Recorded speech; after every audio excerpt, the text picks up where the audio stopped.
Hello friends, welcome to my channel. Today మనం 10th October 2025కి సంబంధించిన important current అఫైర్స్ని ఈ వీడియోలో డిస్కస్ చేద్దాము. మా ఛానల్ని కనుక ఫస్ట్ టైం చూస్తున్న వాళ్ళు ఉంటే వీడియోని లైక్ చేసి ఛానల్ని సబ్స్క్రైబ్ చేసుకోండి. వీడియో కింద డిస్క్రిప్షన్లో మన టెలిగ్రామ్ ఛానల్ లింక్ ఉంటుంది. అందులో కూడా జాయిన్ అవ్వండి. ఇంపార్టెంట్ కంటెంట్ అందించడం జరుగుతుంది. టుడే ఫస్ట్ టాపిక్ చూసినట్లయితే డైలీ మనం చూస్తున్నాము 3 days నుంచి నోబెల్ ప్రైజ్కి సంబంధించి. సో టుడే వీడియో సాహిత్య నోబెల్. హంగేరియన్ రచయితకు సాహిత్య నోబెల్ వరించింది. సాహిత్యంలో విశేష కృషి చేసిన హంగేరియన్ రచయిత లాస్లో క్రాస్నాహోర్కైకి నోబెల్ బహుమతి లభించింది. ఆయన అద్భుతమైన దార్శనిక రచనలకు గాను ఈ ప్రతిష్టాత్మక బహుమతి లభించినట్లు నోబెల్ కమిటీ ప్రకటించింది. క్రాస్నాహోర్కై సెంట్రల్ యూరోపియన్ సాంప్రదాయంలో గొప్ప ఇతిహాస రచయితగా ప్రసిద్ధి చెందారు. 1985లో సటన్ టాంగో అనే తొలి నవల ద్వారా ప్రపంచ సాహిత్యంలో సంచలనం సృష్టించారు. 2015లో మ్యాన్ బూకర్ ఇంటర్నేషనల్ ప్రైజ్, 2019లో నేషనల్ బుక్ అవార్డు వంటి అనేక అవార్డులను అందుకున్నారు.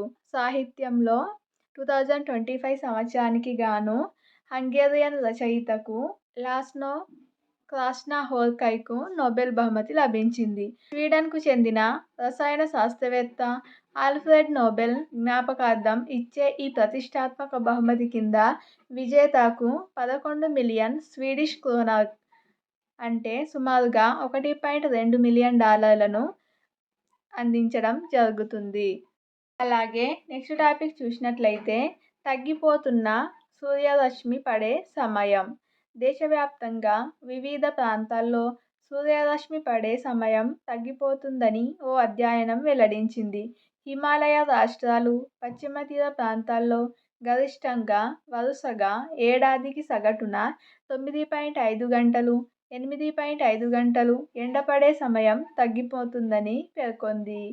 బెనారస్ హిందూ విశ్వవిద్యాలయం, ఇండియన్ ఇన్స్టిట్యూట్ ఆఫ్ ట్రాపికల్ మెటీరాలజీ, భారత వాతావరణ విభాగం ఇందులో పాలుపంచుకున్నాయి. 1988 నుంచి 2018 మధ్య 20 వాతావరణ కేంద్రాల్లో ఉన్న డేటాను విశ్లేషించి ఈ అధ్యయనాన్ని రూపొందించడం జరిగింది. దక్కన్ ప్రాంతంలో సూర్యరశ్మి సమయం ఏడాదికి 3 గంటలు తగ్గిపోగా ఉత్తర భారతంలో ఇది 1.5 గంటలుగా ఉంది. ఈ పరిస్థితిని సోలార్ డర్మింగ్గా వ్యవహరిస్తున్నారు.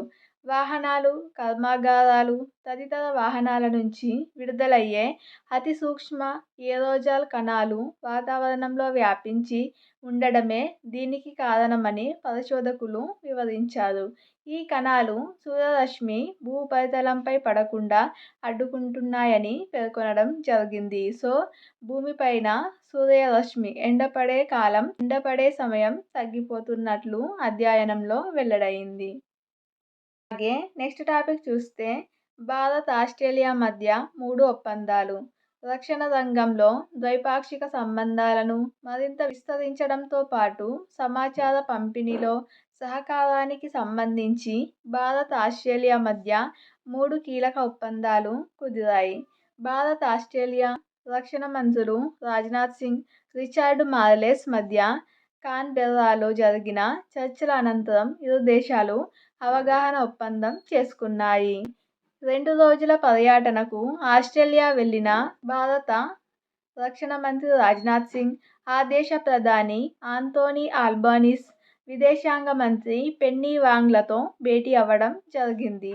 భారత్ ఆస్ట్రేలియా మధ్య సైనిక సహకారం, సైబర్ రక్షణ, సముద్ర భద్రత, ప్రాంతీయ సవాళ్ల వంటి అంశాలపై రాజ్నాథ్ అలాగే రిచర్డ్ మార్లెస్ చర్చించడం జరిగింది. సమాచారాన్ని ఇచ్చిపుచ్చుకోవడం, జలాంతర్గాముల శోధనలో సహకారం, సంయుక్త సైనిక చర్చలకు సంబంధించి 3 అవగాహన ఒప్పందాలపై సంతకాలు చేయడం జరిగింది.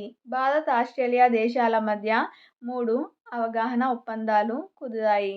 నెక్స్ట్ టాపిక్ చూస్తే ఆంధ్ర తమిళనాడుకు శ్రీలంక శ్రీరామ రక్ష.